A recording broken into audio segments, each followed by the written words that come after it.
Daghang salamat, tumayong hapon na doon tanan.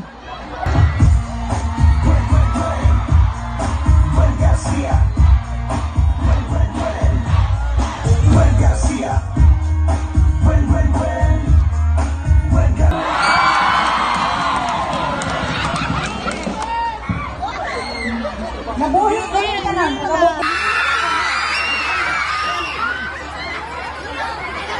Hello? Ayun, maayong hapon yung tanan. Unang-una sa lahat, magpasalamat ko kay Senator Bong Revilla na inimbitahan ko dito sa Cebu na makakabisita ko sa inyong usok. And of course, I want to thank my Mama Gwen for always...